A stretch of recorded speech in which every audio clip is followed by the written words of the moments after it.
मुसळधार कोसळणाऱ्या पावसामुळे राज्यात काही भागांमध्ये ऑरेंज अलर्ट तर काही भागांमध्ये रेड अलर्ट जारी करण्यात आलाय। मात्र पाण्याची पातळी ओसंडून वाहणाऱ्या नद्या, नाले, धबधबे या ठिकाणी पर्यटकांना जाण्यास प्रशासनानं बंदी घालून देखील आणि अनेक अपघातांच्या वार्ता कानावर येऊन देखील काही पर्यटक प्रशासनाच्या नियमांचं उल्लंघन करताना दिसून येते। अशातच एक घटना घडली आहे रायगड जिल्ह्यामध्ये।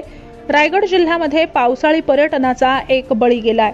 रायगड जिल्ह्यातील माणगाव तालुक्यात चनाड धबधब्यात बुडून एका तरुणाचा मृत्यू झालाय। हा तरुण 22 वर्षांचा असून मृत तरुण मुंबईतील पर्यटक असण्याची प्राथमिक माहिती मिळाली आहे।